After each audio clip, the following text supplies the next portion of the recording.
Hello, good morning, and what's good, you beautiful people. Thank you for showing up this morning. First of all, Happy New Year, Happy 2023. Let's give a round of applause because we made it. It is a blessing to be here this morning, so thank you all for showing up. My name is Benjamin Earley. My name is Ebony Forde. I am a very, very proud English Avenue resident, English Avenue in the house. I'm a very proud Hollis Innovation Academy parent. Jeremiah, my son in the back, attends Hollis, and I'm also director at Quest CDC, all here on the west side. West side is the best side. Everything else, just the rest of it. I know what I say. You got to know that. And of course, I'm a senior consultant with Redclay-Hill, and it is an honor and a privilege to once again be here in front of you as the co-host of this wonderful Transform Westside Summit. I'm excited for today. We have organizational updates from Westside Future Fund's beloved staff. They are doing tremendous work throughout the community, and we're excited to hear about all of the wins that we celebrated from 2022 this morning. We've got Darryl Lesure. He's the senior lead at Chick-fil-A, and we appreciate everything that your organization does. Chick-fil-A has been holding it down on the west side for years now. We appreciate everything from the free breakfast that they offer here at the summits. How y'all doing? Good to see y'all. To the money that they donate to help further the cause of bringing historic West Side residents equity and opportunity that they have not seen. Absolutely. And so thank you to Chick-fil-A. Special thank you to Chick-fil-A this morning. Absolutely. I am very much so. Again, happy 2023, y'all. We made it again. Very much so looking forward to seeing what is in store for this new year, and we appreciate the love and support from all of our summit attendees, a lot of you who are actually frequent. We appreciate the people who are first-time visitors as well. Are there any people here for the first time? Good, you're starting your new year off right. I appreciate it. All right, round of applause for the first time. But yes, we ain't gonna make you get up and speak though. We ain't gonna do you like that, just keep eating. This morning we will hear from a very dynamic team led by the organization Westside Future Fund's president and CEO, Mr. Head Honcho in charge. We all know him, the legend that he is, Mr. John Ahmann. Westside Future Fund is a place-based, people-focused, not-for-profit that serves English Avenue, Vine City, Asheville Heights, and Atlanta University Center, including Just Us and the Booker T. Washington neighborhoods. At core, they focus on disrupting the cycle of poverty through many initiatives, which you will hear about today. So everybody knows that I love the West Side. I love the West Side Future Fund, and I love the Home on the West Side program. I am a recipient of the Anti-Displacement Tax Fund, which is how I got my start with West Side Future Fund. My taxes have increased over $2,000 in the last few years, and West Side Future Fund is paying that entire increase. So I am really excited today to hear about our updates. And of course, we're going to hear all about the Home on the West Side program. Shout out to everybody on the West Side Future Fund staff for making these what would otherwise be dreams for the historic West Side community realities. These folks are doing tremendous work. And as a legacy resident, a fourth generation legacy resident at that, I'm a huge advocate for the work that they do, and it's an honor to be able to come and host these summits for such an amazing organization. And I say that from the bottom of my heart. It's genuine. Absolutely.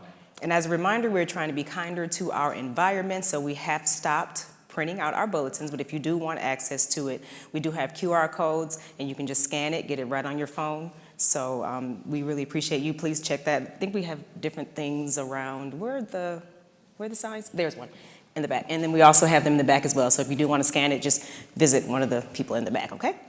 Also, we'll be doing raffles. We're giving away 2 gift cards today. Yes, we certainly are. We're giving away a gift card from Home Depot Foundation and also Goodwill of North Georgia. So please get your tickets in the back. We got a red ticket and a blue ticket. Make sure you get both so you can be entered into both drawings, okay? And we'll pull the winners for that a little bit later.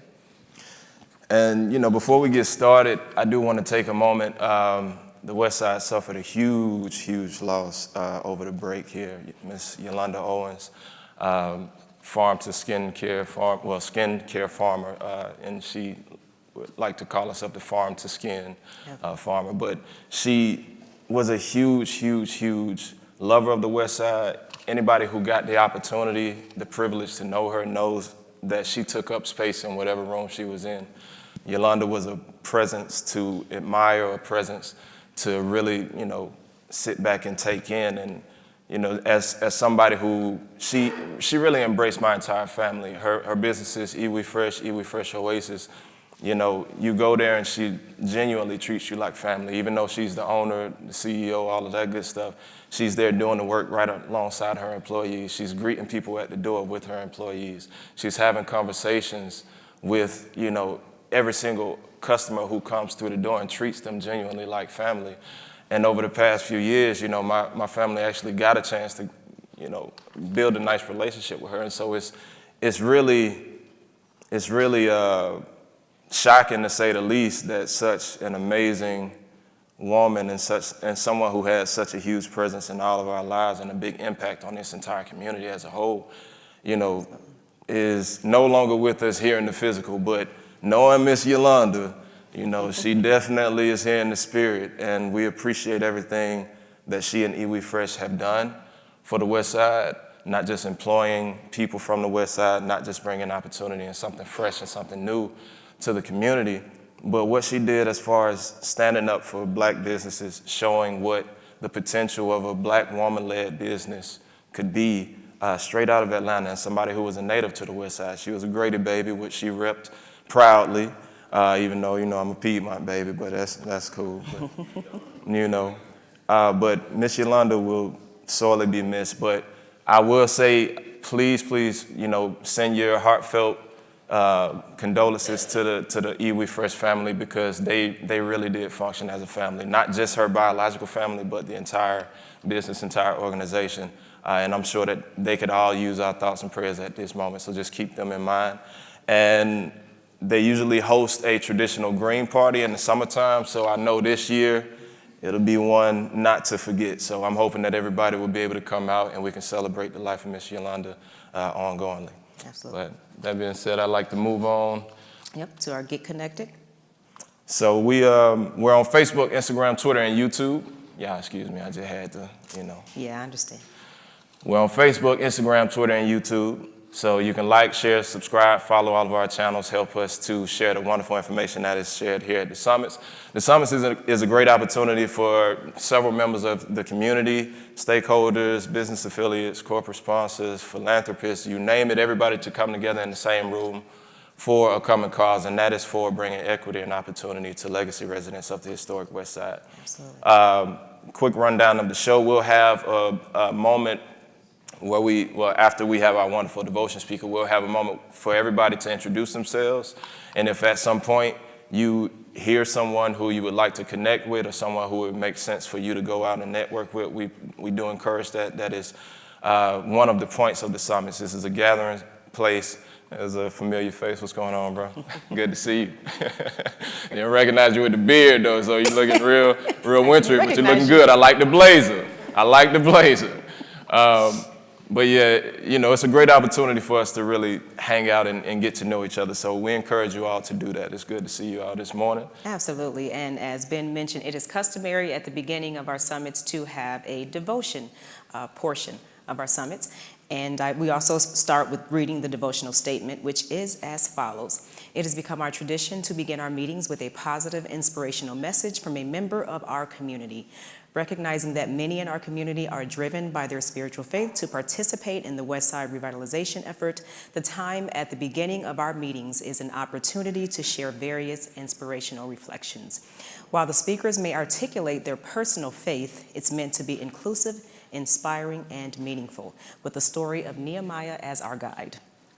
And also, without further ado, we will be shortly bringing up Mr. Darryl Lesure, who is a very valued member of our community, as Ben also mentioned earlier, from Chick-fil-A. He is the senior principal lead at Chick-fil-A. He has been there for over 23 years. He also serves as corporate and community liaison for the Chick-fil-A Foundation's advisory board. He is a frequent attendee of our summits here in person, our Transform Westside Summits, and he has been instrumental in helping with planning of the 2023 summits. So, Mr. Darryl Lesure, without further ado, thank you. All right.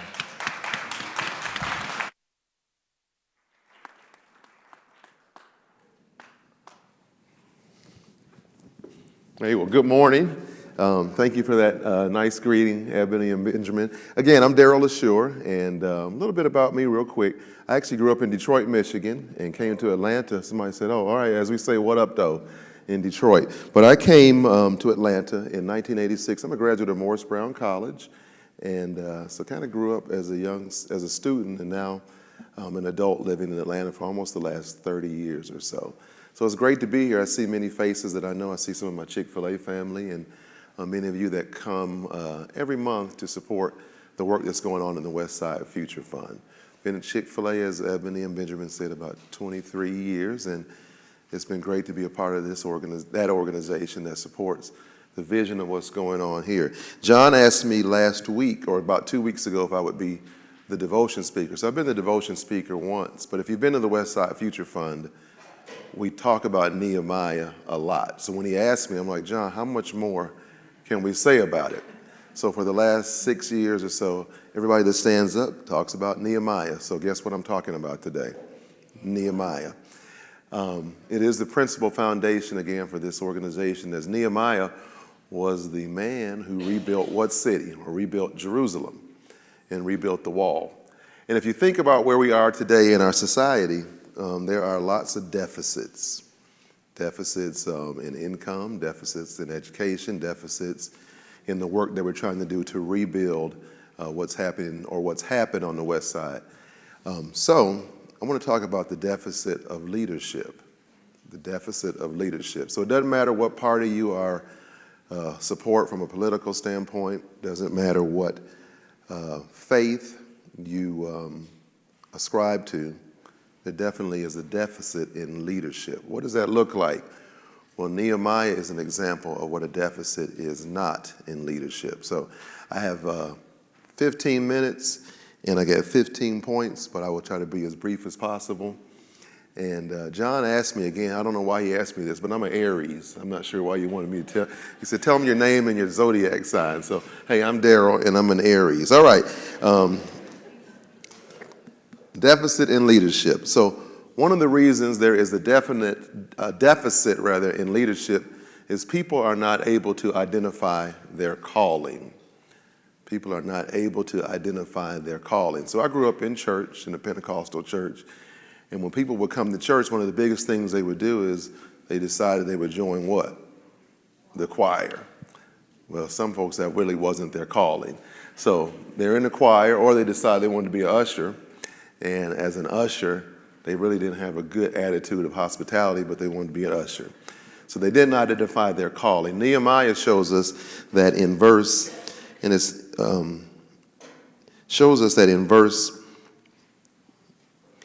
1, verses 1 through 11, you have to identify your calling. The next thing he shows us is that we have to pray for everything. So again, I grew up in a home where prayer was very important. And again, whatever you ascribe to, I would tell you that prayer is very important. So I know we got a pastor here and we have some other folks of faith, but prayer is important. I know it's what has gotten me through my life, through challenges and through difficulty, but prayer is important. That's found in Nehemiah 2, verses 1 through 8. Another area of leadership or deficit for leadership, people are not honest. Being brutally honest is really important. I like to say that being honest is being kind. Being honest is being kind. So if you see that someone is having a challenge and you don't tell them, because you don't want to hurt their feelings or because you don't want to make them feel bad, is that really being brutally honest to help them get better? So leaders are challenged to encourage people to get better, and you do that by being brutally honest. Is that right, Rodney Bullard?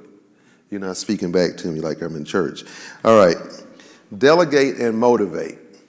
Delegate and motivate. It's easy to give someone the work, but if you don't encourage them on how to do the work or show that you can do the same work, it does you no good. So delegate and motivate. Delegate and motivate. That's found in Nehemiah chapter 3, verses 1 through 32. The next thing to do is that Nehemiah did is he coupled prayer with guess what? Somebody said action. Prayer with action. So if you're seeking an opportunity, you're seeking a job, you have to at least submit your resume, don't you? If you want to do anything in life, you've got to take a step. So you can pray and you can hope and you can wish, but those are just dreams deferred if you take no action. So couple prayer with action. The next thing is demonstrate integrity. Leaders must demonstrate integrity. Now, here's a challenge for all of us. What happens sometimes is integrity gets confused with perfection. Integrity gets confused and it gets clouded with perfection.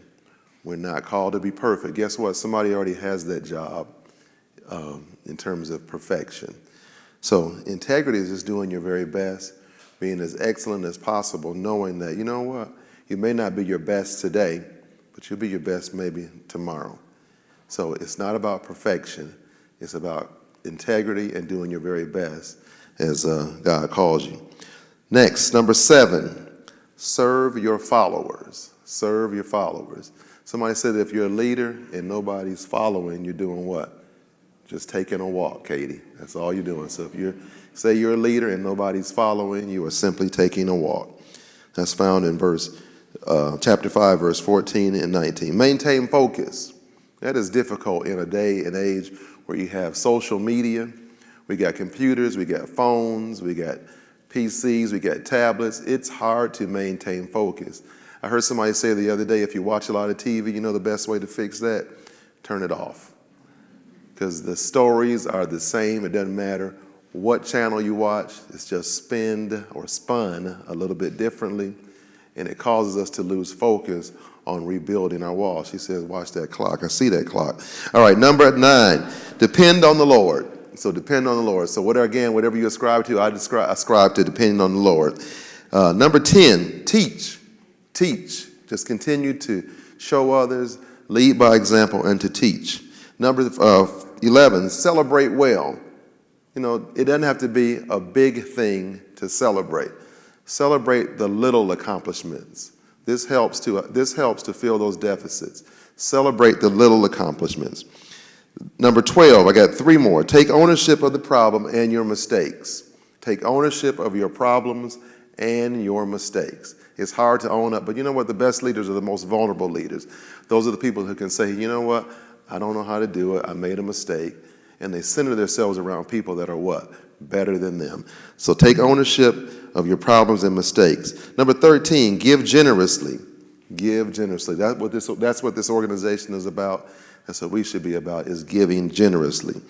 Number 14, take the first step. You got to do something to move forward. So take the first step. Just think about the 13 steps that I talked about and take the first step to implement those. And number 15, repeat the vision.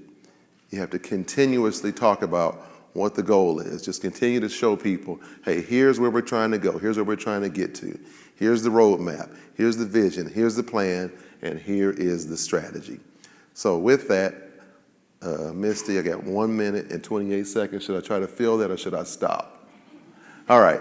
So again, there's a deficit in leadership, but hopefully these 15 points will help you fill those gaps. Continue to do great work. We're going to have a wonderful recap today. There's so many of you here that support this work. Just keep doing good work. Keep being your very best. I love you, and God loves you, and God bless you.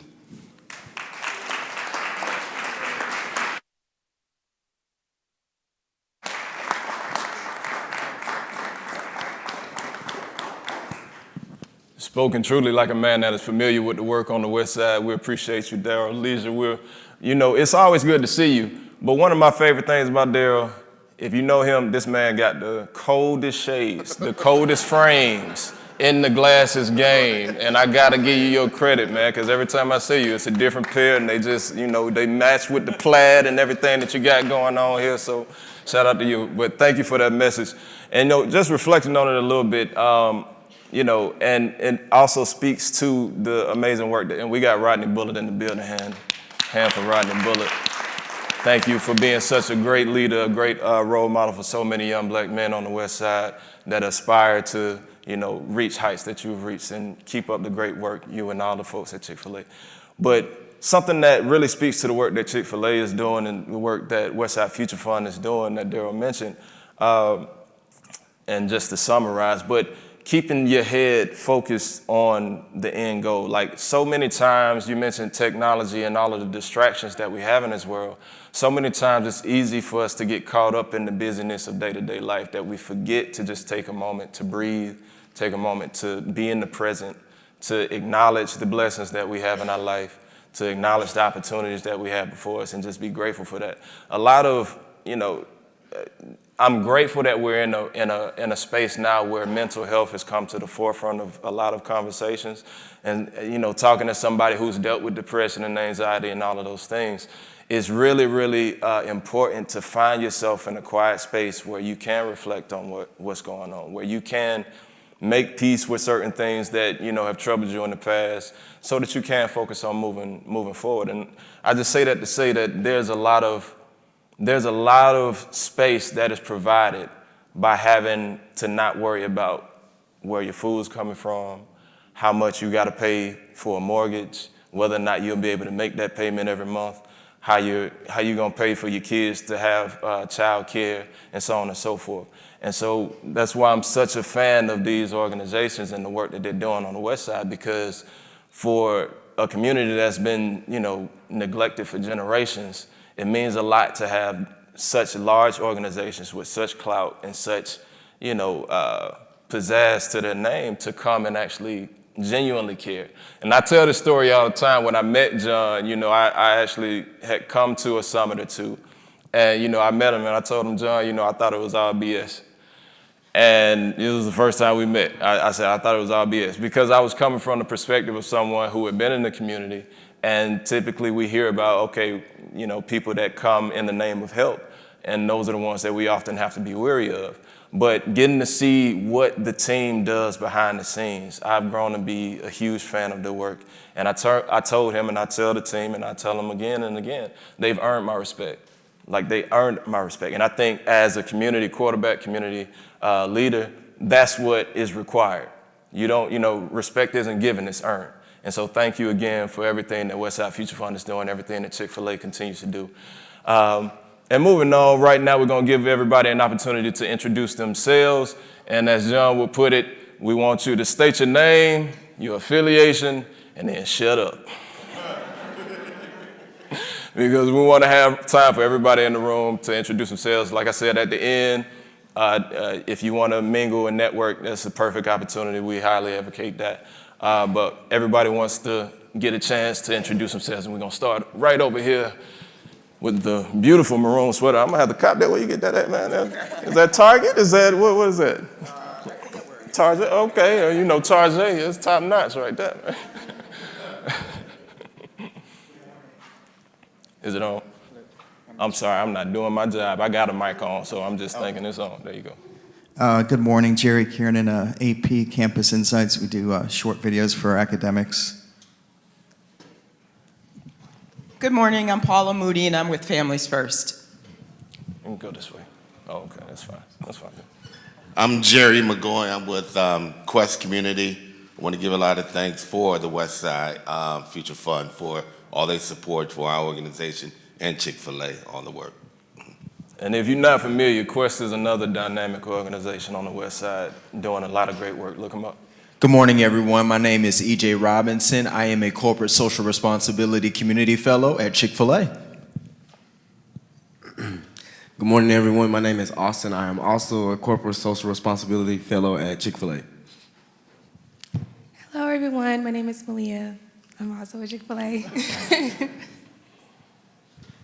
Good morning, everyone. My name is Dr. Leroy Wright. I'm the pastor of First Thessalonian Missionary Baptist Church. I'm also a trained psychoanalytic psychotherapist. Yeah, you can pass it back. We'll get to that side. There you go. Good morning, everyone. My name is Tracy Bates. I'm president of the Historic Westside Cultural Arts Council, president of the English Avenue Neighborhood Association, and board member of Historic Westside Gardens. Hi, everybody. My name is Richard Taylor, and I'm with Art Capital Partners. Good morning, everyone. I'm Tabitha Gibson. I'm with Thriving. It's a holistic financial services company. I connect people with opportunities to flourish financially and live generously.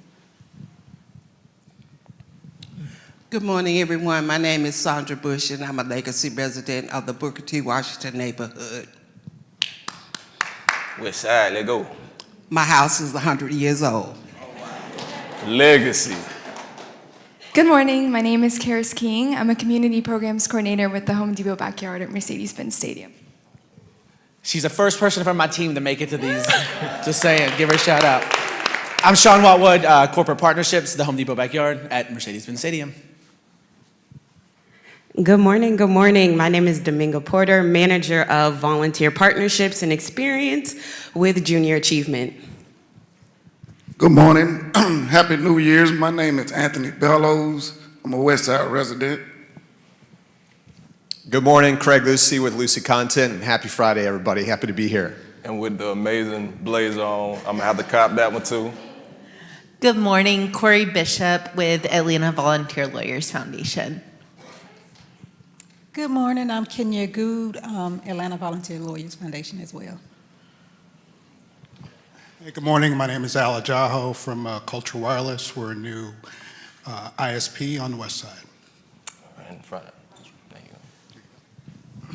Good morning, Nathan Bissett with Southbase Energy Institute. Hello, I'm Laura Case with Southbase Energy Institute. And I'm Stephanie Brown with Southbase Energy Institute. Somewhere over here. All right. Good morning, I'm Ron Alston with Truist Financial.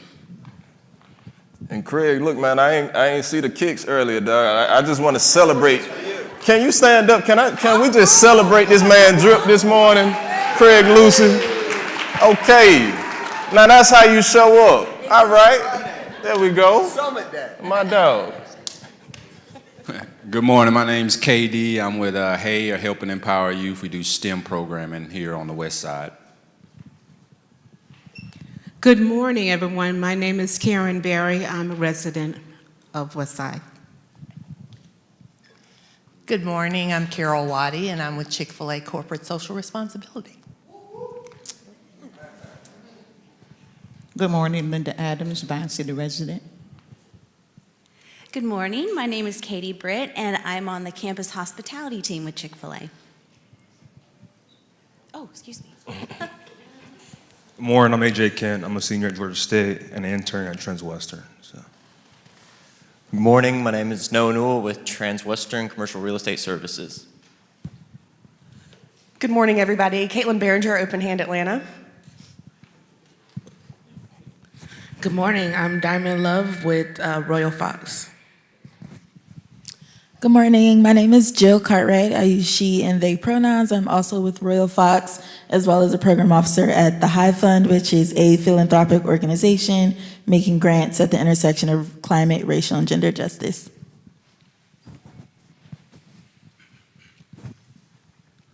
Bob Butler, Coa Banker Real Estate. Antoine Collins, Black Opal Financial, Mays class in 1996. Okay, Swats. Chris Teal, I'm a wannabe farmer with no land, and I'm also involved with, so if you can donate some, I'm also involved with Citizen Liaison. The Army Corps of Engineers is proposing some dramatic overhauls to Proctor Creek to make it better. And so you can talk with me about that if that interests you. Who knows who's going to pay for it, but the proposal is being worked on. Good morning. My name is Bob Dickinson with Dickinson Partners Group, also Executive Director of the Esteem Sports Foundation, and we provide scholarships for women of color. Good morning. I'm Kathleen Bryant with Partners in Change, and we are helping individuals who are pursuing new goals by offering free life coaching for a year. Yes, that's okay. Good morning, Danny Cook. I am with myself. I'm a community advocate and organizer. I fell in love with the West Side while working on the Stacey Abrams campaign, so I'm back. Good morning. I'm Brian Hooker with PCs for People, Mays 88. PCs for People is a nonprofit that helps bridge the digital divide by getting computers and internet into people's homes, and we're located right here in the West Side. Good morning, I'm Neil Shorthouse with Partners in Change, and I'm very grateful for the spirit and power of Miss Yolanda, and we need to live off her to the extent possible. Good morning, everyone. My name is Savion Wright. I'm a West Side investor. In my day job, I'm a product manager at Microsoft. Good morning, my name is Nala, and I'm a West Side investor and online entrepreneur. Good morning, everyone. Andre Granacqua, Black Opal Financial. Morning, everybody. My name is Rodney Bullard, and I am the CEO of the same house, formerly of Chick-fil-A. Good morning, ladies and gentlemen. My name is Kennedy Kishumbua. I'm a future Westside investor, and my day job, I'm a service architect at NCR.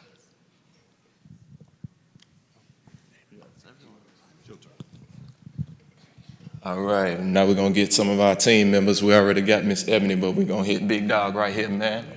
John Ahmann with the Westside Future Fund. Wait. John Ahmann, President and CEO of the Westside Future Fund. Something like that.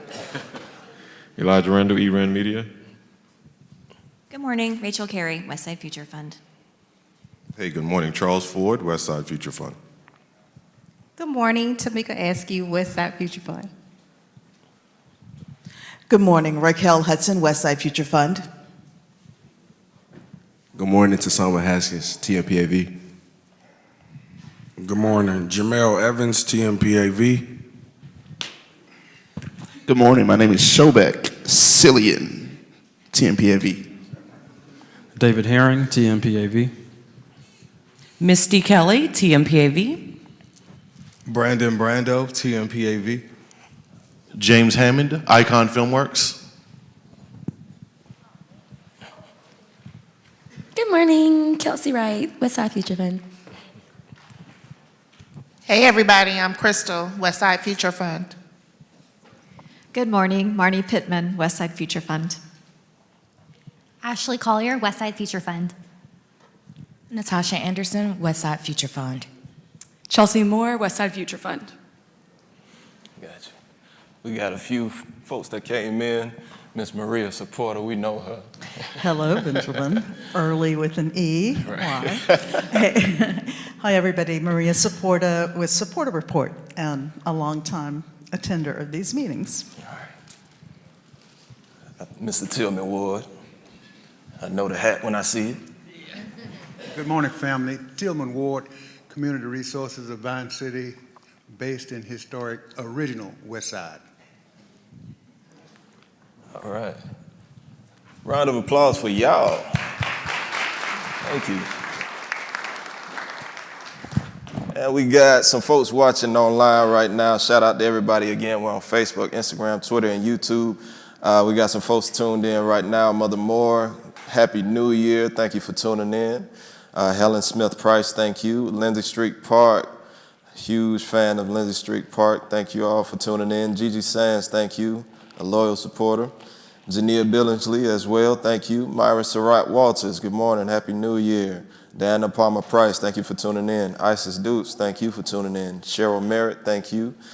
And Stacy Weenick, thank you for tuning in. We appreciate everybody, and of course our beloved Sonia Dawson, who we're hoping that she gets well soon. Sonia was going through a bout of illness, but we're expecting her to be back on, the healthy side of things soon here. So just keep her in your thoughts and prayers. Sonia, we love you.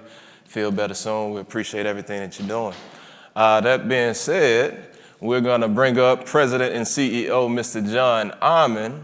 And Mr. John Ahmann is going to talk a bit about what our guests, our featured guests, who are our wonderful team members here at Westside Future Fund, will be speaking about later today. Mr. John Ahmann, the floor is yours. Thank you for everything that you're doing, brother. All right. All right, good morning. Starting the new year with such great co-hosts, Transform Westside Summit for Ebony and Benjamin. Maybe we could just thank them and thank our devotion speaker.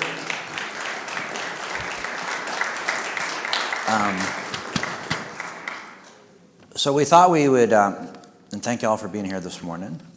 And what we thought we would do to start our first Transform Summit of the year was just to talk about what the Westside Future Fund got done in the last year and what we're planning to do this year. So we thought we'd just kind of give a report. And I thought the way we could do that is just, and they're going to come up in a minute, but different people on our team, and they'll kind of go through the areas that they support and kind of give a readout of what got done. And then we thought we would just be able to take questions and answers from the audience.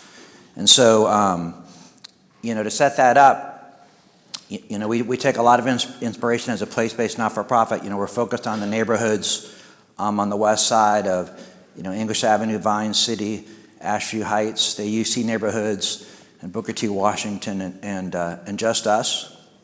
Although a lot of the stuff that we're working on is across the greater west side, and there are other organizations also doing a great job across the west side. For me, a real touch point is and I'm a native Atlanta and Grady baby, so I take a lot of inspiration from a lot of the heroes that came out of the west side. Dr. Martin Luther King's a big one for me, whose last home with Coretta was on Sunset. And I moved into Vine City on Sunset myself in 2019. So live in the community, which has been a big learning for me. I'd lived my whole life on the east side of Atlanta, so living on the west side has been a great teaching for me, and made a lot of great relationships as well. So some of the programs of the Westside Future Fund. One, and this is really, thank you, Dan, Kathy, and Rodney Bullard. But the Transform Westside Summit is a program that we really see ourselves stewards of. So the Transform Westside Summit has been going on since 2017, Rodney? Yeah, 17.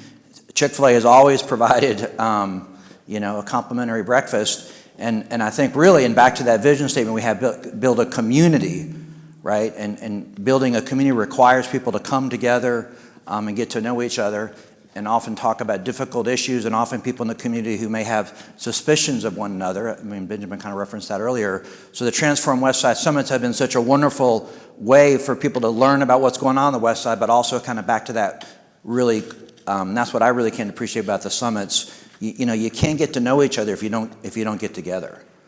So building community through the Transform Westside, and what's such an also very special part of the Transform Westside Summits is to always begin with a devotion. And taking inspiration from Nehemiah. I'm glad that Darryl found another way to talk about Nehemiah. Thank you. That was awesome. But I think, and it was something that Dan reflected to me, that it's a way to ground us, in spirituality as we go forward. So that, and we always like to find someone from the community to give that devotion, and something that I remember was actually in the early. And first started at the Westside Future Fund that Dan shared in terms of his own kind of inspiration from Nehemiah was, back to, building the wall with bricks. And kind of like if everyone can just take one brick and do their part on the west side, that's all it will take to really, build a great community. So the Transform Westside Summits, thank you for it. And I know, and we'll maybe hope that, Rodney, we can have you in a summit later this year. But Rodney's starting a wonderful new organization called the Same House, and really taking a part of that program will be the Beloved Benefit, but bringing people together. I think like we see here, across our state and across our country, right, is part of the vision of Same House. So thank you again for all your support. So the transfer, another big part of our work, and back to community building, is the Westside Volunteer Corps. We had a huge Westside Volunteer Day with MLK Day this last Monday, over 900 volunteers across 7 sites. So Raquel, Hudson will be on our panel talking about our Volunteer Corps, which is not just about the volunteering of what that contributes back to, building community. An asset we actually are in partnership with the Foodwell Alliance, but we bought from the Atlanta Community Food Bank. They moved over by the airport, have a huge distribution warehouse, but we bought one of their 2 buildings that they put up for sale, 970 Jefferson Street, which is where it actually started, 65,000 square foot warehouse. We bought at the end of 2019. We've renovated some of that space. We have our offices there now, the Foodwell Alliance with some other not-for-profits. So Charles Forde on our team is going to talk about how 970 Jefferson Street is being activated to serve the community. It's right next to the West Side Connector Trail. And one of the reasons we bought it was because of that proximity to that trail, knowing as it becomes more and more active, entrepreneurs and others on the West Side could, leverage that activity. So Charles is going to come up and talk about 970 Jefferson Street.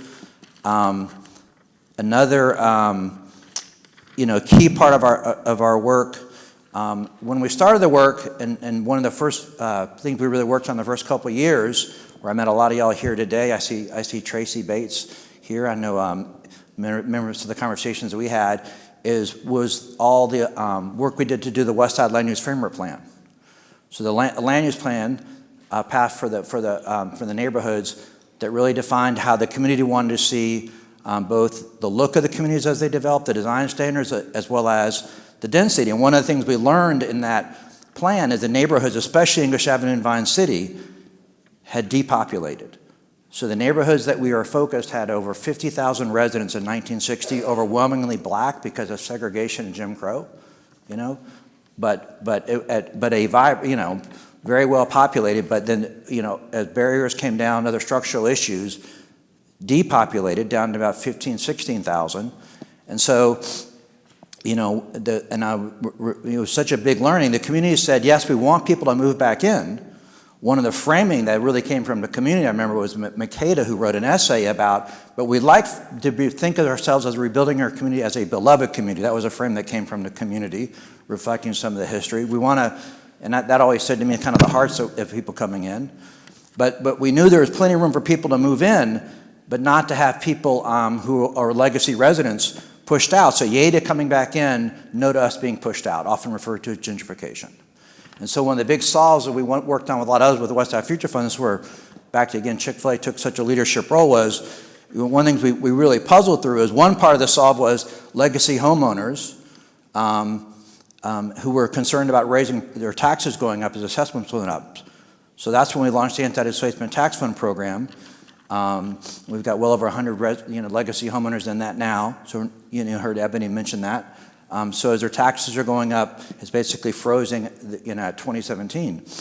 But the much bigger challenge, and Rachel, our chief real estate officer, is going to talk more about this, is a lot of the residents were renting from private investors. So it was the rent was low because the stuff was not in great shape, but we estimated that over 1,500 households are renting from private owners, and you couldn't just go, even if you didn't like what they were doing, because I remember Mayor Reed put Rick Warren in jail for a little bit of time, but you can't go take their property. Georgia has very strong private property rights. And so as we looked at it, and we knew over time that all that rental was going to go up in cost, they would convert, et cetera. So we said, well, if we really want to provide high-cost, low-quality housing, Atlanta Housing would take a piece of the puzzle, but it wasn't going to do enough. So, we raised from the corporate community with Chick-fil-A leading. Truist was a part of it. I see Ron from here from Truist. But other corporations that came in to give us, we call it our impact fund, but it provides low-cost financing in the Westside Future Fund that enabled us to go buy a lot of property so we could lock it down for affordability. It's been a huge thing for us. Rachel's going to talk more about that. But we've spent over $20 million on land acquisition, primarily in English Avenue, Vine City, with the goal of preserving that land to develop for future affordability. And so Rachel will go through some of the stats now on the multifamily housing and the single family. But another big part of what we've probably done over 100 single family lots we bought up that were blighted, locking that down, cleaning them up, et cetera, because that was another big thing was blight. So the Home on the West Side program, because the other thing we wanted to ensure is when we were buying up this property, I remember people in the community said, well, people are going to go into the housing, John, that's from the community, or are they going to be people that look like you? Like, who's going to go in this housing with all this work the Westside Future Fund is doing? And that's where we put in place community retention guidelines that say into any housing the Westside Future Fund develops, we prioritize folks who have lived in the community, who work in the community, who graduated from Booker T. Washington High School or have graduates from Clark Atlanta, Morehouse, Spelman, Morris Brown, Morehouse Medical School, the Intertheological Center. So the criteria, because we want to ensure, back to as the community redevelops and becomes more prosperous, that those with a historic connection to the community kind of get first preference on the housing programs of the Westside Future Fund.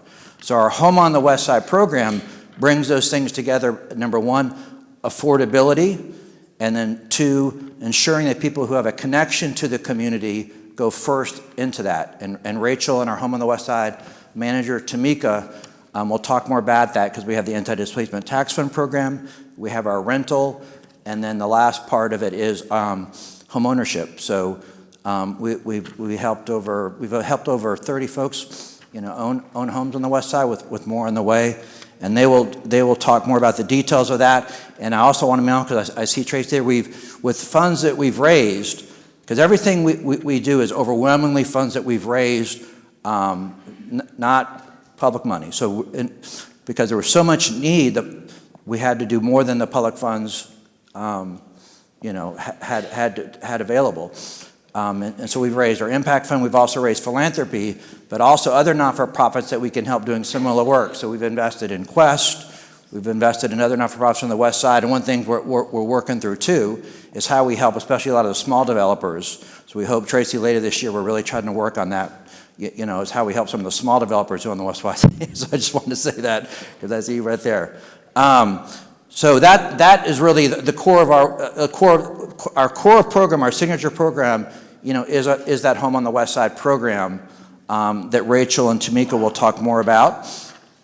And yeah, those are the key things I wanted to kind of mention is bring, and we also have on our panel Tameka Askew, our Home on the West Side manager, Rachel Carey, our chief real estate officer, Charles Forde, director of real estate finance, Raquel Hudson, our director of programs, and Derrick Jordan, our real estate development contractor.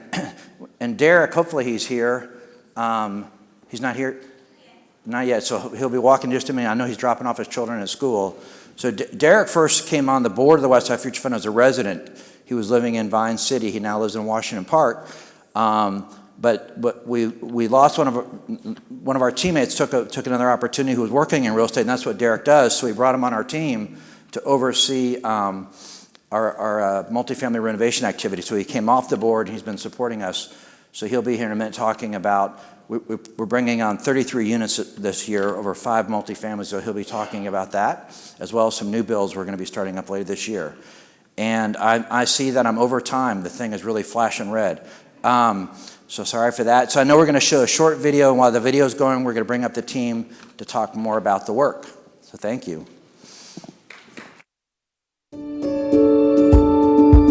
I ended up on the west side when I moved to Atlanta in 2017. I really wanted to be closer to my job at the time, but also just fell in love with the people and the rich history that is actually on the west side. Initially, I started out as a housing stability case manager, and we were working with families that were in deplorable apartments that were not meant for human habitation. To see that and to see families with roofs caving in, running water that was brown, hearing stories of children saying that they were bitten by rats at night. Now that I work with Westside Future Funds, I'm so excited. Now I see a total difference of the housing that's being provided. Home on the West Side is our signature program that provides affordable housing and educational opportunities for the West Side community. So I didn't know much about the Westside Future Fund when it was brought to my attention.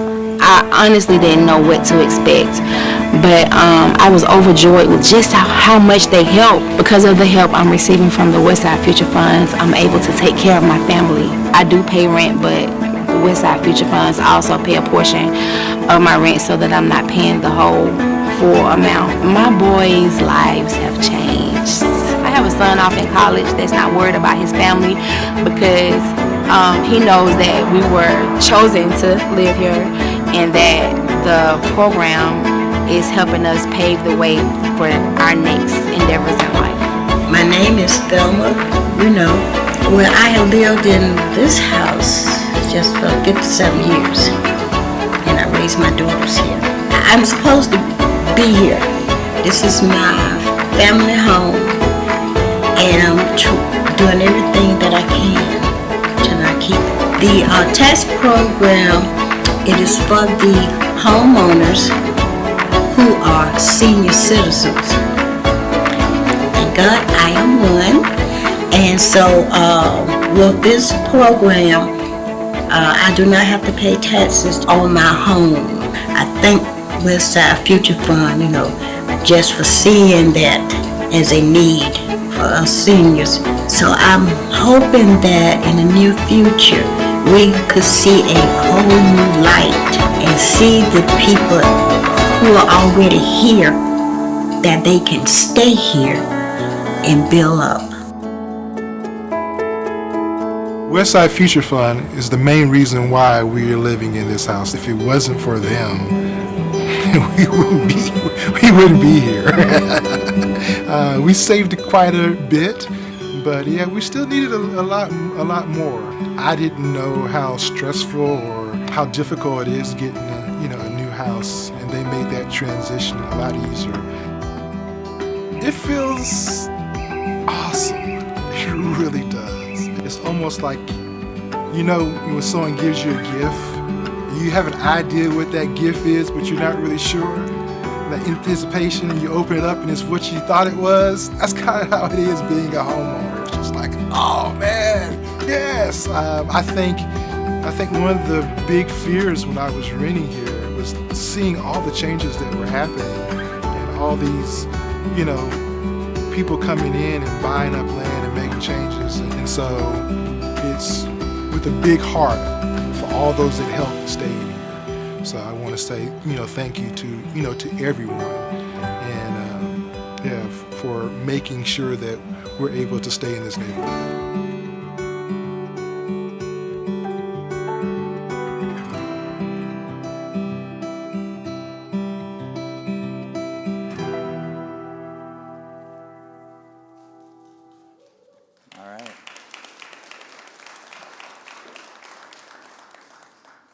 All right, thank you. Thanks, team, for coming up. And I thought I'm going to go as we have it kind of listed on our talking points here. So, Charles, we could start with kind of 970 Jefferson Street. So folks have a sense of, who's at 970 Jefferson Street, what's going on at 970 Jefferson Street? All right.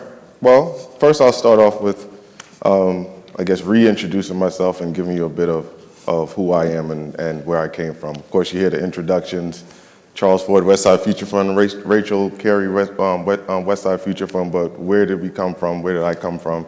My background is in public housing. Formerly, I was a development executive with a public entity, and so I was already in the West Side, working on this side of town. Also, I'm a graduate of Morehouse College, so. Oh, okay, I see. So this neighborhood is near and dear to my heart. This was my first, this was my first time or first area in Atlanta, and I always stayed around this area. I remember coming down to Atlanta, literally, I had never visited, didn't know much about Morehouse. I just, literally applied, read a bunch of literature, and said, I'm gonna go to the South and be great. And when I got to Morehouse College and got around the area of the West Side, started to branch out a bit more, you get a sense of warmth, a sense of community. I'm from a small town. I grew up on an island in the Bahamas, moved to New York, son of a preacher man. So, there's a lot around community that, I've grown up around, being the youngest of four. So that's a bit of my background. I wear a few different hats here at Westside Future Fund. We are a small but mighty team, and so it does, it does take a village, if you will, to champion things. So I'm a part of that village now. So to answer your question, John, so that's a bit of the context. So 970 Jefferson. Which is one of my hats. I'm a finance guy, and then last year I took on managing the facilities at our headquarters at 970. 970 was envisioned to be a collaborative space. And so originally in 2019, as John had mentioned, Foodwell Alliance and Westside Future Fund came together to purchase the old food bank. With that collaboration, from the onset, the idea was synergy, to bring different nonprofit organizations together that can draw on each other to bring an impact to the West Side. And so we have 19 nonprofits that are tenants within our facility right now. Of course, 2019 we purchased, and then of course, COVID came in, right? And so that really in a sense, it disrupted life for everyone, right? But it also changed and gave us an opportunity to re-envision what this space could look like. Of course, everyone is working from home. Everyone is, adjusting work styles. And so we adjusted as well. And so our organizations came together to say, well, as opposed to doing a full warehouse space, 65,000 square feet, let's adjust. And so what we did was, the first floor, of course, is warehouse space, but then we bifurcated the property itself, in a sense. The second floor is all offices, and the first floor is warehouse space. And so the second floor became home to, many different organizations, Urban Recipe, Atlanta Beltline, of course, led by Food Well Alliance. And so we were able to bring all of these organizations together that work in synergy to support local food initiatives as well. And so I know during COVID, I don't know if anyone was aware of the different activities that arose in the vein of food giveaways bi-weekly, and not giveaways, but also deliveries, volunteerism. And to give you a little bit of context, so 2021 came, we renovated the space. 2021 came along where we finally got a chance to actually move into the space in March. But of course, there was a resurgence. We didn't really get to utilize the space until, last year really. So our first full year of utilizing the space was 2022. And so last year, we saw a lot of activation. Specifically for us as well, we did a Ride for Westside. I don't know if anyone got a chance to participate in the Ride for Westside, but that was a huge initiative for Westside Future Fund itself, where we brought out different members all members of the community, all stakeholders from, the Hawks to Aaron Rents to, face painting to Juiced Up. Our girl Gigi, I don't know if she's here. We were able to really, activate that space and really bond with the community. And I think we got another slide on the folks that are on in 970, y'all. Do we have that slide? Can y'all? There you go. So thanks, Charles. As Charles said, most of the space is still warehouse space, and that warehouse space is, the Food Well Alliance kind of manages it, different organizations, but, over time, we actually just got the last set of architecture drawings, construction drawings done, is we want to build out more of that warehouse space to activate it, especially as we're anticipating more and more activity along the West Side Trail, but as multi-purpose community meeting space. Bill Bowling has a lot of passion for this in particular, who's the chair of the Food Well Alliance, but that if we're successful 2 years from now or so, we would be having this meeting in that space. And that other not-for-profits who back to kind of lifting up the West Side could also use the space to get out their message and bring folks together, learn more about what they're doing. So more to come at 970. So thanks for reviewing that. And I know next, and yep, there are the slides. So Raquel Hudson, our Director of Programs, you could talk through a little bit about our volunteer program. Good morning. Again, my name is Raquel Hudson. I am Director of Programs with Westside Future Fund. A little about me. I grew up in North Carolina. I moved here to Atlanta area shortly after I graduated from the University of North Carolina.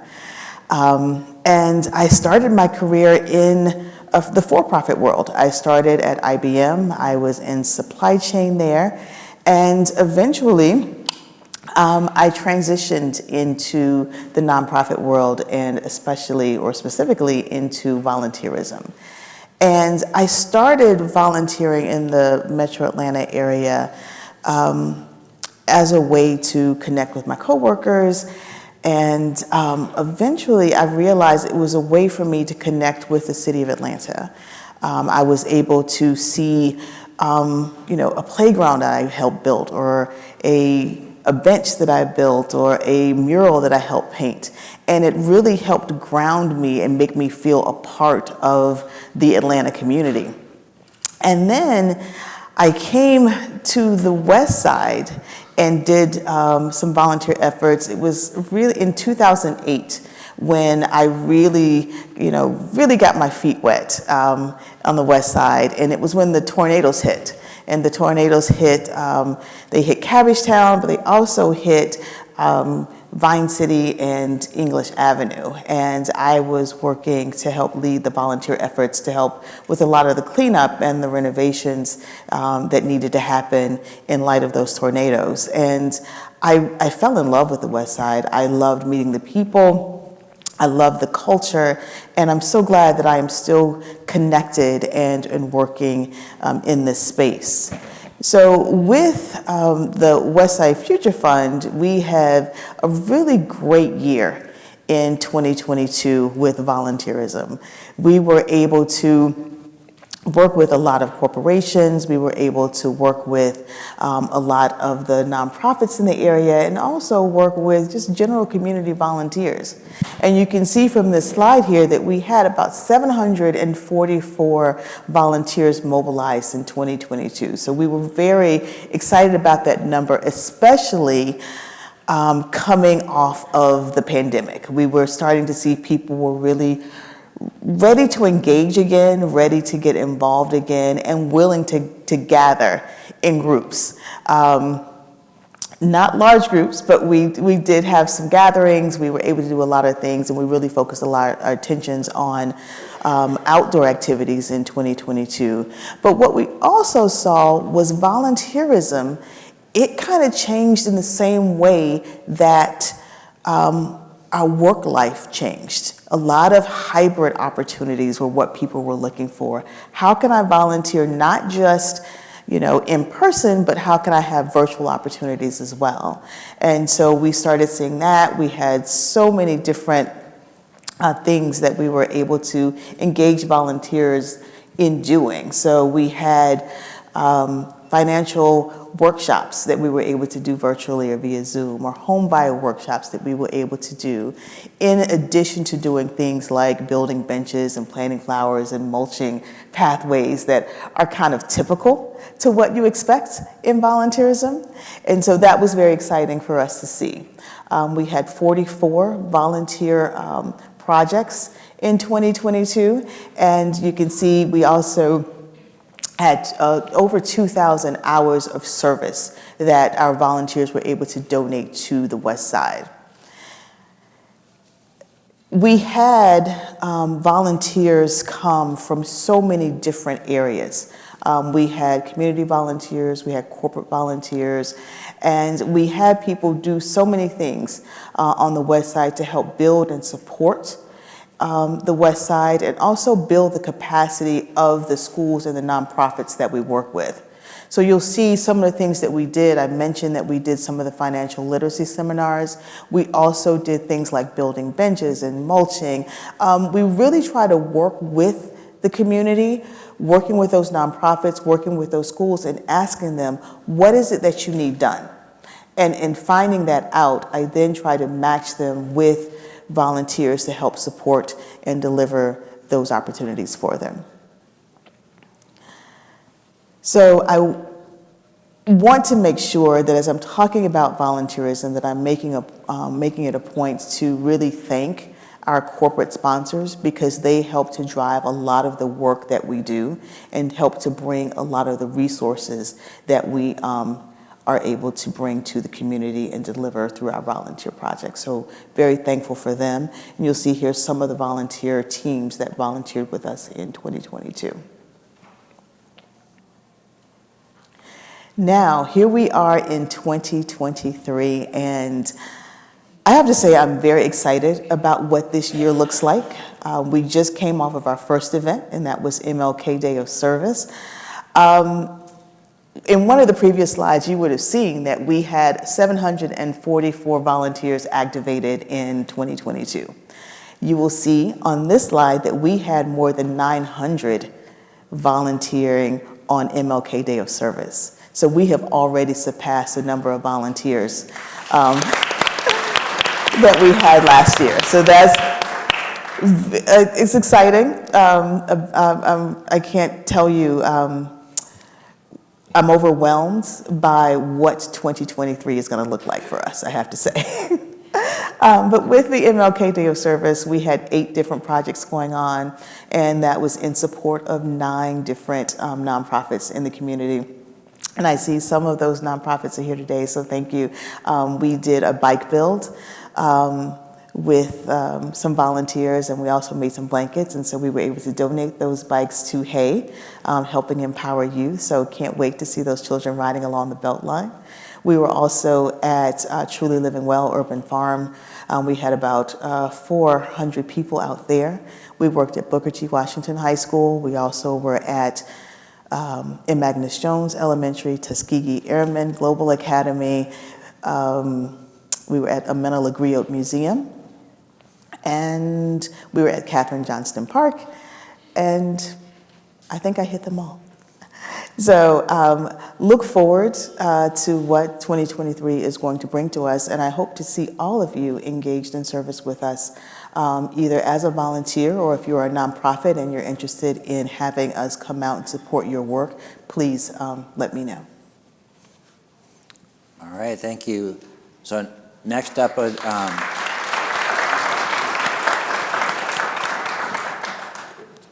Raquel does a great job because there are so many moving parts to logistically get a volunteer event done. She does a great job, so thank you.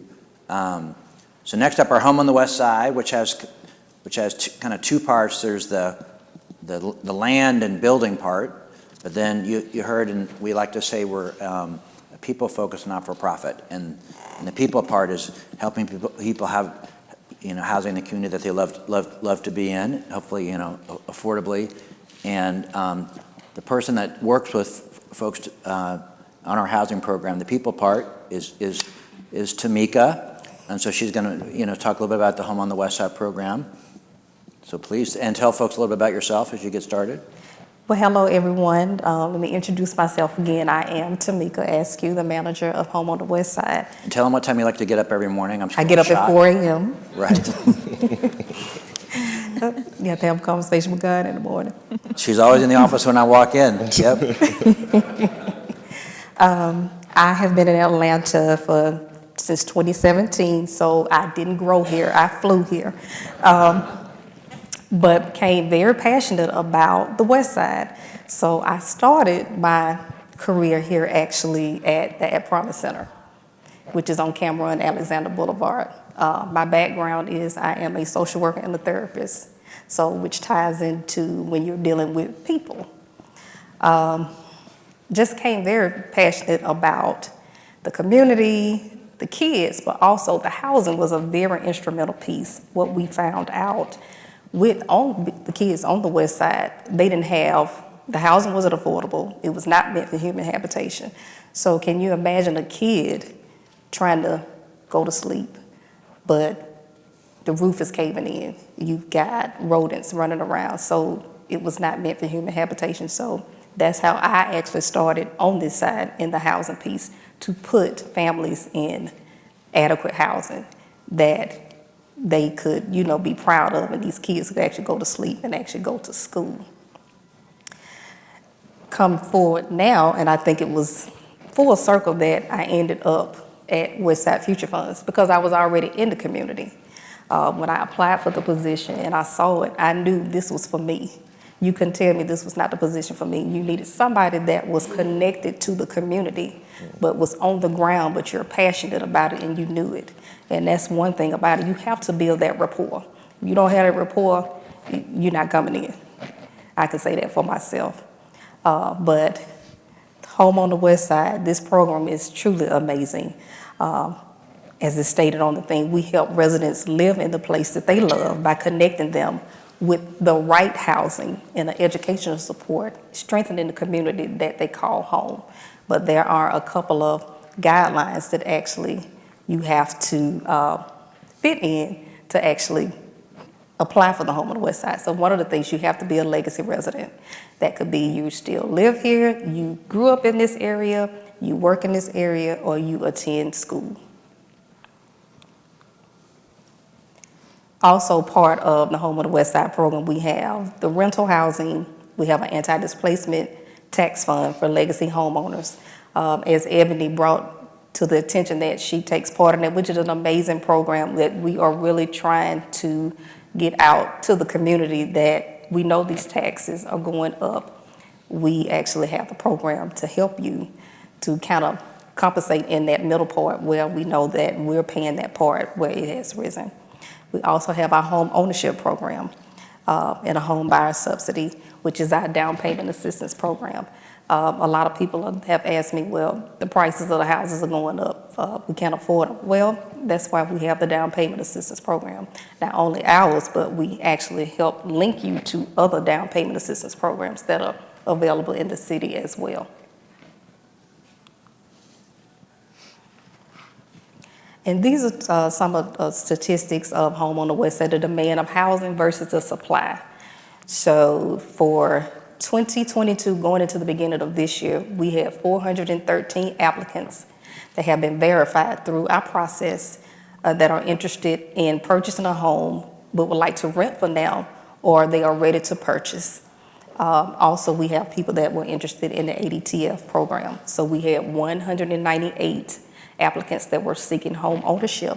209 were seeking to rent now and buy in the future. And 6 are interested in the ADTF program.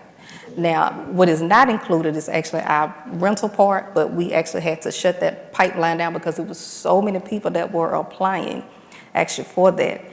And we were just trying to clean the system up so we could open it back up when we actually have our apartments that are actually going to come online. Which is happening soon. Because people were applying and they're like, well, you don't have any housing. So kind of like a disservice to them to keep having people in the pipeline, but then we don't have anything. So we are working through that now. So I'm super excited actually about that. On the supply side of the inventory, we have 5 houses that are available for sale. We are pulling applicants at this point, at this time. We have 14 fully rehabbed multifamily units that will be online in the spring of 2023. 19 more under development for completion by the end of the year. 16 new or renovated single-family homes are expected to come online in 2023. And we have 7 new homes are being built by Atlanta Police Foundation and Land Westside Future Funds donated. 3 completed in 2022 and for a total of 10. And this is just a snippet of people ask, well, how does this program work? So this is the anti-displacement tax fund. So last year we had 108 homeowners with $106,000 was paid for the 2022 property tax cycle. The application intake is open for eligible homeowners. Participants must have an annual household income below 100% of the area median income. Participants must have lived in their home prior to March 15, 2017 and have homestead exemption. We have actually been out in the community on the pavement, putting the door knockers, attempted to try to call people, that didn't work. But I really wish more people would really take advantage actually of this program, Ebony. It is a wonderful program and a wonderful opportunity. And we have a lot of the elderly people like, well, I don't have a laptop, I don't have a computer, don't worry about it. I went to someone's house and actually helped one of our residents fill it out myself. So it's possible. This is one of the families I wanted to showcase. This is actually the Taylor family. Miss Taylor has 5 kids. She's actually living in one of our single family homes. An amazing woman. I've never seen a house immaculate, this clean with 5 kids, which it really is. So we actually submitted her name back in September. In September to get a renovation actually of her home with the Atlanta Falcons Foundation and Rooms to Go, and actually she won. And so they remodeled her whole home, all of the kids, they got new furniture, they painted, and she has a tiki beach out in the backyard.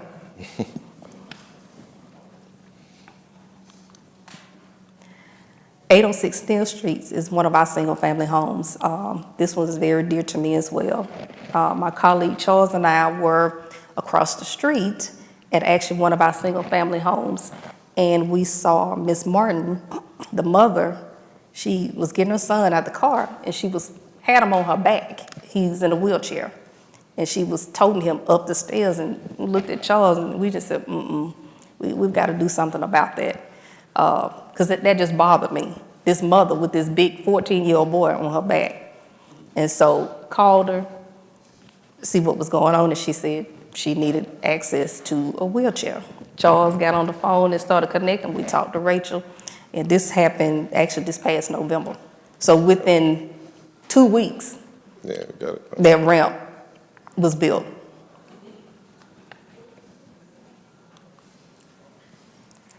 This is one of the houses that was sold over the summer. This is 851 Proctor Street.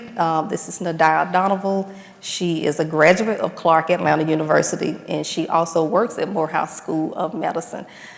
This was actually one of the first homes that actually I was a part of. Yes, it was. It was. Where is that home? Right across the street from Katherine Johnston Park. Yep, it's across the street from Katherine Johnson Park. So that Proctor Street, that area is growing. That's right. These are two of our homes that were sold actually in December. That's 748 Mildrum and 752 Mildrum Street. These are actually right around the corner from Miss Thelma. Right.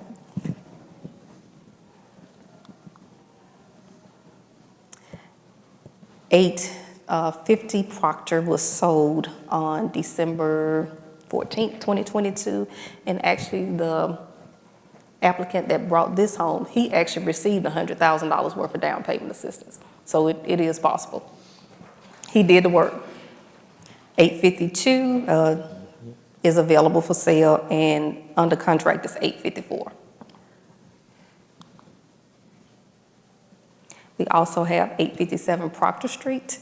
That's a 3-bedroom, 2.5. It's available for sale. And 781 North Avenue is actually for sale.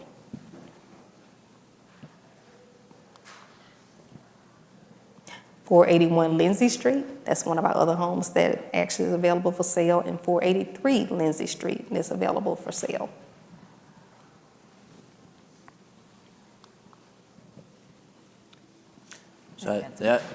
So thanks, you can tell Tameka worked with a lot of heart to get people into housing, and often working with folks that, unfortunately, a lot of times growing up in the neighborhoods, people can experience a lot of trauma, and ensuring they get, in safe housing and the support services that they need as well. So thank you, Tameka, for the job that you do. And I know, Thank you.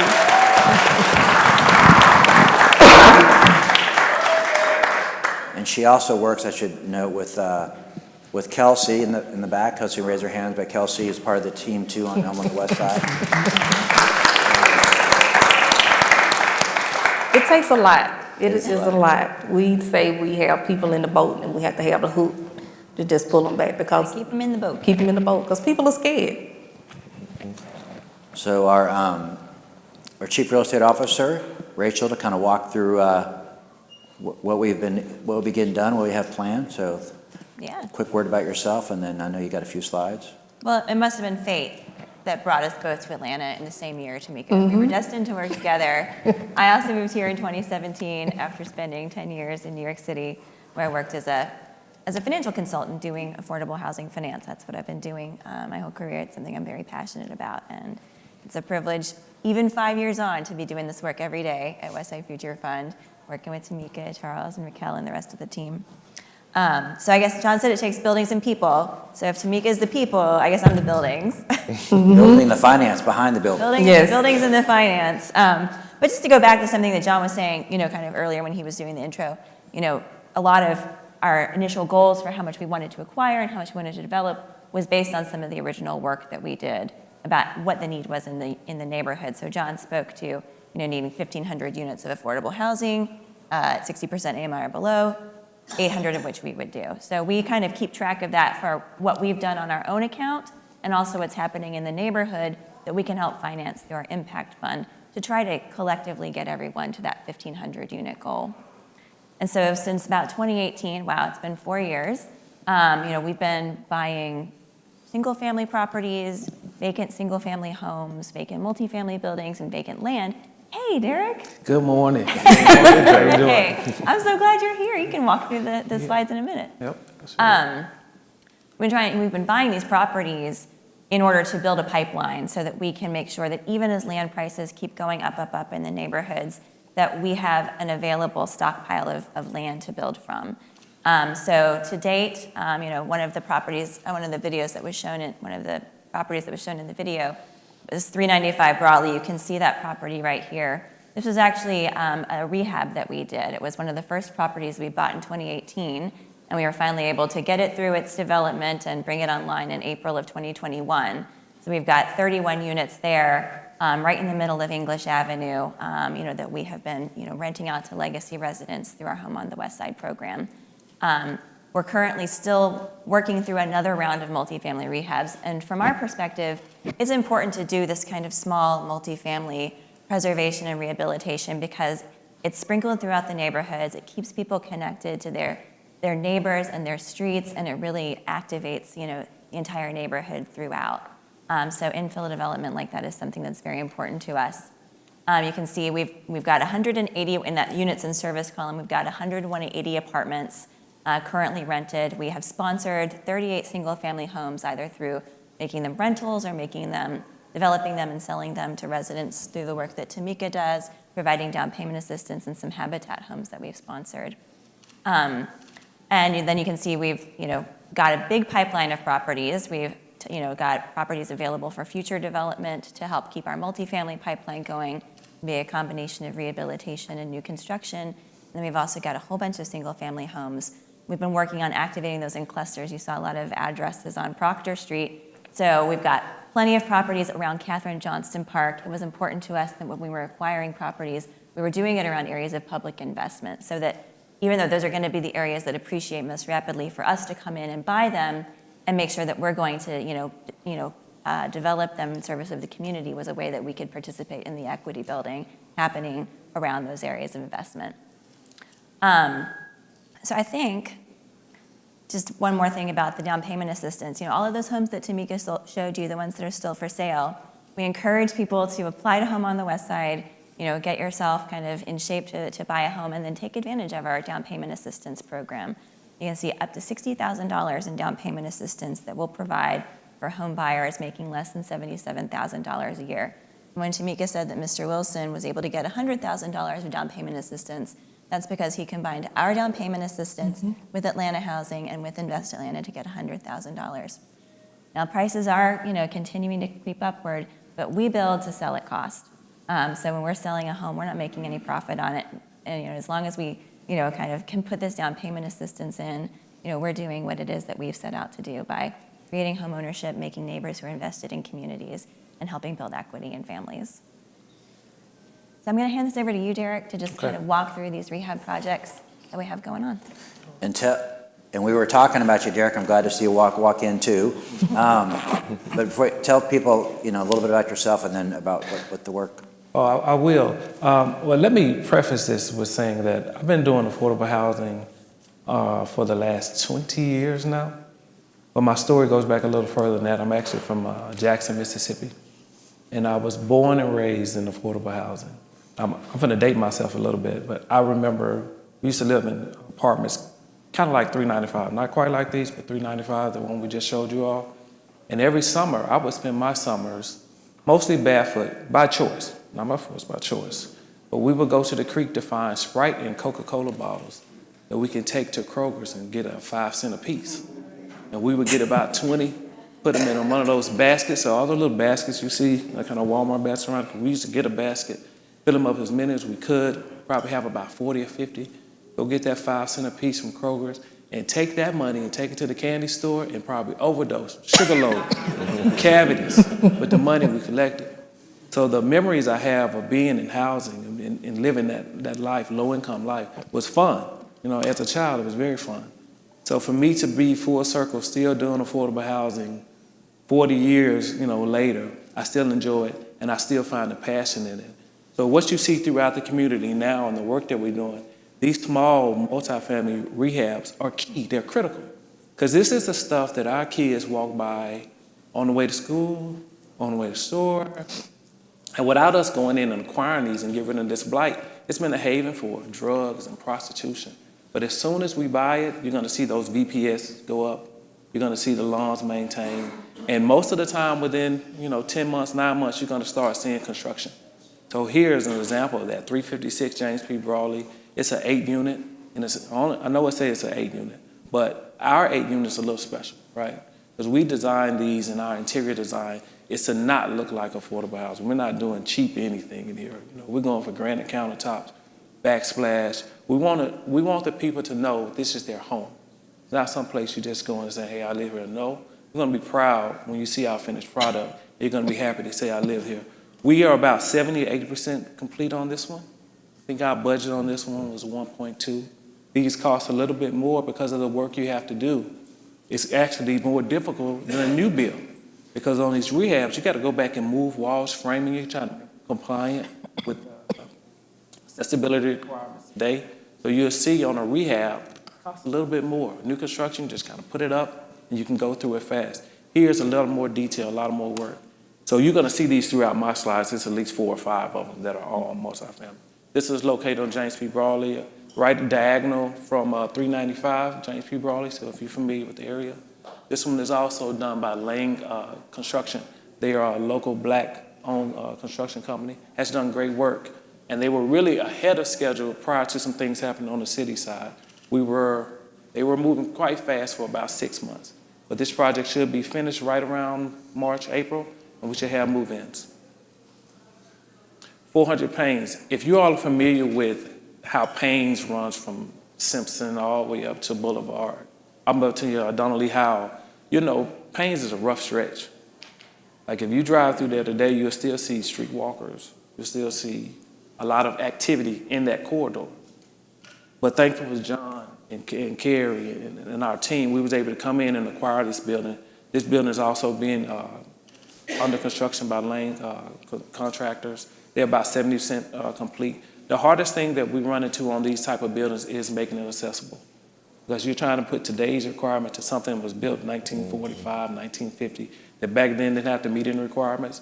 So now we're trying to make the access unit wheelchair accessible, to try to make that ramp 0 entry, which may make us have to pour X amount of concrete just so they can be able to get from their car into their unit. So that takes the most of the time on the accessibility side on these older buildings. Also on our newer buildings or these rehabs, we are adding sprinkler systems. You don't see that. Like, contractors don't do that because that is a very expensive cost to add sprinklers to these old buildings. They don't even have the actual plumbing for that. So we're now adding fire hydrant within 100 feet. We're actually putting in a water vault on all of these projects and taking that piping. This is not PVC, this is steel piping throughout the building. So if something happens in the event of a fire, everyone can get out safely, right? And this is an additional cost that you typically won't see when someone does rehab. 613 Echo. 613 Echo, this picture doesn't show it, but this thing was just a shell at one point. Like before Christmas, it was a shell. Rachel called me, she said, Derrick, what's going on with that? I said, Rachel, it's gonna, next week, 2 weeks, you're gonna see a change. And we went out there about 2 weeks ago. They were working over the holidays. This thing is framed up. It has the roof in it. Next, we're going to go to electrical and plumbing. And we're doing the same thing here. We're going to make it accessible. This unit is very special because it's right across the, right by Mattie Freeland. So it's also close to the Echo Street development. And there's a huge parity when you see this project. When we buy a project and do the rehab on it, our rents are going to be could range from anywhere between $25 to $1,100, And I say the $25 because in a lot of cases, we have project-based vouchers from Atlanta Housing Authority. So the tenant's gonna pay a certain amount of rent, right, if they have that voucher. But across the streets, I'm overtime, but across the streets at Echo Street, the new development, we're seeing rents that range from $17,000 to $3,000. And this is less than 300 feet away from each other, really, maybe 500 feet. So what we're offering is very valuable to the community where it gives them an affordable place to stay in comparison to what's happening throughout the community. I'm gonna skip through these others pretty fast. Yeah, Derrick, you might just want to say, of these 33 units, right, 24 of them are going to be supported by project-based rental assistance from Atlanta Housing. Atlanta Housing has been incredibly supportive, and those who aren't familiar with that voucher, you only pay 30% of your income. So if you make $100, you only pay 30, and Atlanta Housing Authority picks up the other 70, and that's for every 100. So that's why it's so critical. These project-based vouchers stick to the project and not follow the person. They're with the project for the next 10 years, and oftentimes you can renew them. So you got to imagine how much these rents are going to go up over the next 10 years. If I'm saying now, across the street, it's $3,000 a month, you know? So it's very important and it's critical that we have these kind of resources to offer. Thanks for reminding me, Rachel.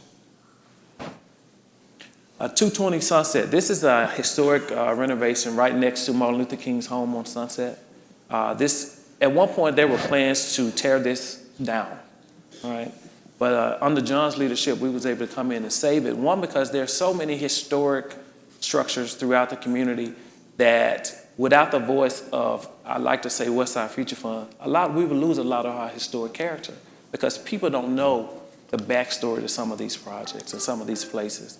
So we were able to come in, save it. We had a partnership with Invest Atlanta. They're going to actually fund us to help it get it rehab. And we'll find a way to actually rent this to some of the students at Clark, Spelman, Morehouse. I didn't know I had this much. A lot of slides. I added it, yeah. This is the last one. I just added this one last night. And this would be, I know we want to get to our question maybe, but one of the key things, so all the real estate work you see probably represents between our impact fund low-cost loans, we got about $60 million between acquisition and development out there, and then the philanthropy that we've raised and deployed is another 35 million. So, and this is an example, and Rachel, you walk you through it, because in order to offer the affordability that we want to offer permanently, because one of the issues in affordable housing, especially when people use tax credits, they burn off after 10 or 15 years, so that affordability then is gone, that we want to ensure that our stuff stays permanently affordable. It takes a heavy load of philanthropy in order to kind of be able to deliver that permanently. And so this would be an example of that. Just wanted to just set it up. Oh, sure. Yeah, happy to. So this is actually, so we're going to get through all those rehabs this year. That's right. Right? And then also hopefully by the end of this year, we'll be breaking ground on 3 new construction projects. The first of which is this one you see a rendering of here, 839 Joseph E. Boone Boulevard. And this continues fitting into our activation of the Katherine Johnson Memorial Park surroundings. Because this is on Boone, right between Paynes and Oliver Street. So it's right along Boone. What you're looking at here is what the project will look like standing on Boone. There's a little commercial building right here that you can see where it says coffee and laundry.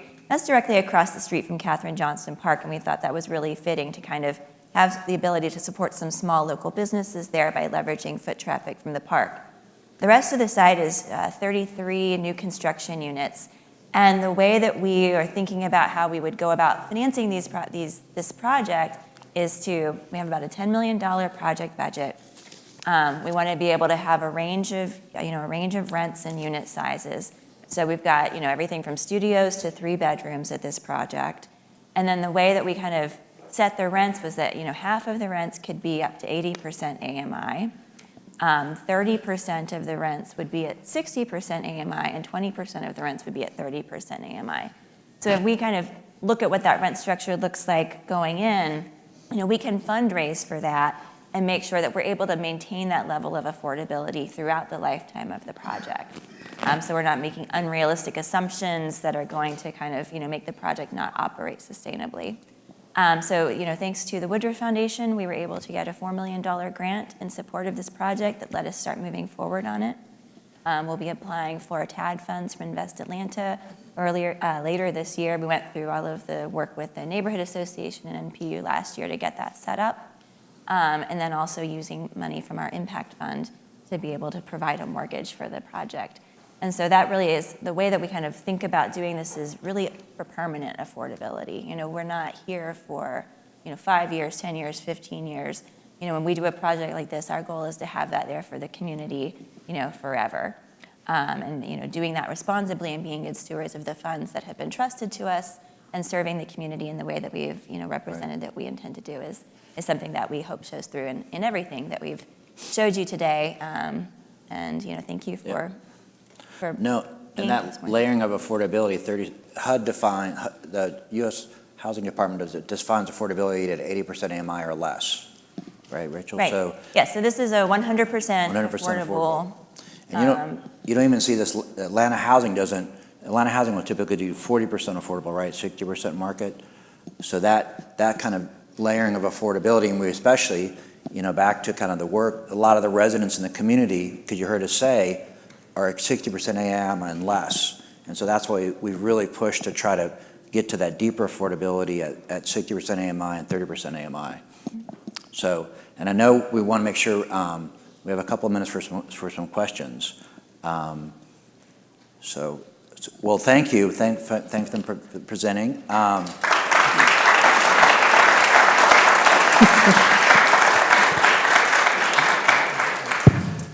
And so we've got a couple of minutes. Does anyone have a question?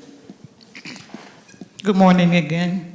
Let me first say thanks to Westside Future Fund for all of the great work excuse me, that you're doing in my neighborhood. Most of us don't know when you first came to the neighborhood, your purpose was to help financially support feasible projects. And since you've been here, I guess you've seen other things was needed to improve our neighborhoods. And you did start off with 3 neighborhoods. Now you have 6 neighborhoods. No. So they must be doing a great job. I have plenty of questions, but this question is to Ms. Hudson. The volunteers, like you said, you had over 900 volunteers Martin Luther King Day. So my question is, out of the 900, how many percentage didn't live in this neighborhood, or these neighborhoods? But yet you was in the neighborhood cleaning. They was in the neighborhood cleaning up. So my question is, can you tell us how many residents from the neighborhood support what you're doing and cleaning up our neighborhood, other than having 900 people come from outside the neighborhood to clean up our neighborhood? Well, thank you for that question. I can say that thank you to you. You were one of our volunteers and a resident. So I appreciate you for coming out on Monday. And I cannot give you an answer to your question right now because we haven't finished tallying up all of our registration numbers. I can say that typically the number of volunteers who are residents of the community typically are around about 2 to 3% of our volunteer pool, but I don't know the exact numbers from Monday.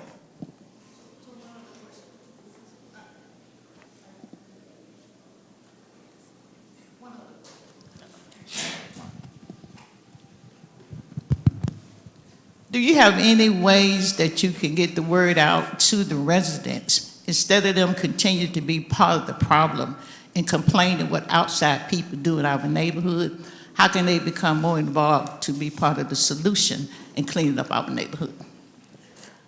Most definitely. So we try to let the MPUs know about what's going on. We have the information available on our website and open to any suggestions that you may have. Whenever we have volunteer projects at, say, a school, or if it's at a nonprofit, we ask them to spread the word.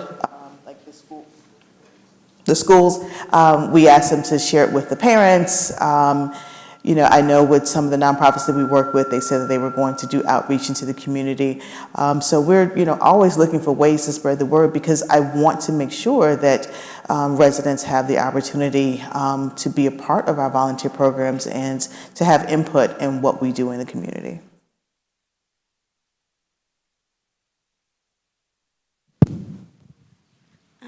I'm just going to give a bit of context to my question. This two men that I'm sitting with, along with myself, have invested in the west side of Atlanta because we were students of the AUC. So we were able to see the change from when we came in 2015 all the way till now. And we know just with our own eyes the benefit of investing in the west side. But my question is, because I'm connected to other people interested in investing in Atlanta in general, especially from the Northeast, where we all are from. But when someone not from Atlanta comes to the West Side, for lack of better words, from first sight, depending on where you go, it may not look as appealing or as interesting to invest in. So if anyone can take this question, but if you could summarize in a sentence or two the top benefit of investing in the West Side, I think that would be very eye-opening. Want to take it, Derrick? Yeah, I take a stab at it. I moved into Vine City in 2008, and at the time I was making $42,000. I was employed by the city of Atlanta. At that time, I qualified for every down payment assistance program that they had. And at that time, they had over $90,000 in subsidy. So back then, I got about $90,000 in subsidy. I got grants from AHA, I got a grant from Invest Atlanta, I got $15,000 from Vine City Trust. And at that time, I felt like moving to the West Side because I wanted to move somewhere that was African American, right? I had lived in Buckhead prior to that, and Buckhead was great. It was a great party time, right? Go to Buckhead party. But when I moved to the West Side, I felt at home, right? Because the people looked like me. They spoke to me. You know, when I walked by, I could walk down the sidewalk barefoot in front of my house and nobody cared.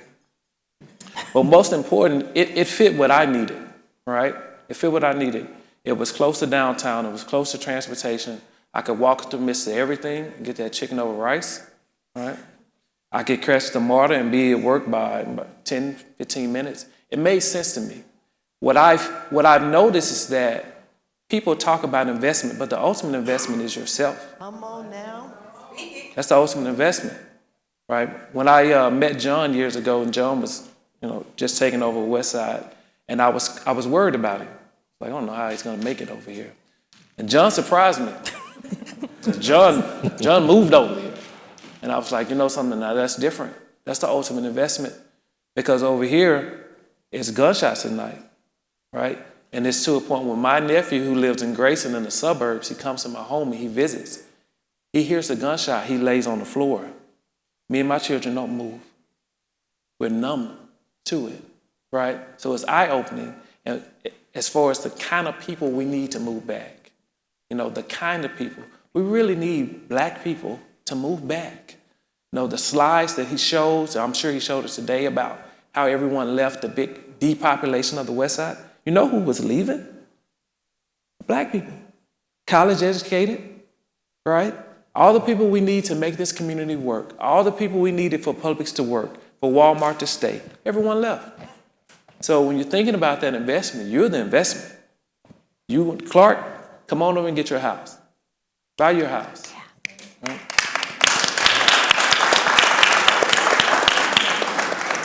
You want to say something? And I want to say something to that as well. It's the people. Like I said, I live on the West Side. It's the people, building the connection with the people. Tracy, Ebony, Miss Thelma, the Miss Thelmas. It was just a joy to me to they're like family. It's not just putting people in housing, it's building the connection with the community and with the people actually in it. Mm-hmm. Well, thank you. And we want to be bad about our clock because we're at about 9 o'clock. So there are probably more questions. The team is here, so if you have a question, we can answer it after. But just to kind of making sure our online viewers are like, when is this supposed to end at 9 o'clock? So we want to get as close to that as we can. So thank our panel. Y'all can go that way. And then I'm going to ask Darryl. Darryl, he's not going to give another devotion, but Darryl to come on up, and then and Ebony and Benjamin will close us out. But we've been thinking, the world got different after COVID, right? Things just are different in how people are gathering and how they're thinking about coming together. And we just noticed that the summits didn't have quite the same attendance they did pre-COVID. So we've been thinking about what should we do, and we asked Darryl to think about that and talk to people, make some recommendations. So he's going to come back with what he's recommending that we're going to be implementing for the rest of this year. So thank you for that. My pleasure, John. Hey, real quick, again, I'm not doing a devotion, but John did ask me, along with Ebony, Forde, and Sonia Dawson, to relook at how we reinvigorate and innovate our Westside Future Funds. How many people like getting up early to be here at 7 o'clock? Well, you don't have to do that anymore. So now, we meet twice a month, or we've been meeting twice a month.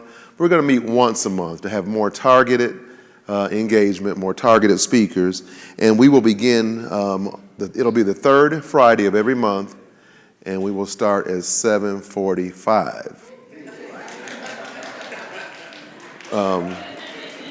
With closure at 9 o'clock.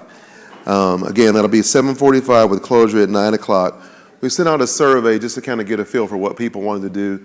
So what we find is that people really want to be able to engage, and they want targeted, more specific information like we got today, and that'll allow time for more questions. So real quick again, it'll be the third Friday of every month. We'll start at 7:45, still have devotion, and we'll end at 9. And then we're trying to figure out how we might incorporate just a fellowship day where we wouldn't have a speaker. We'll still have Chick-fil-A food, but we'll have everybody come and just kind of talk. Everybody enjoys talking about the organizations they're part of and all the work we're doing and they're doing. So maybe we'll just spend time doing that on one of those Fridays. So again, 7:45, third Friday of every month, beginning next month in February. Thank you. My pleasure.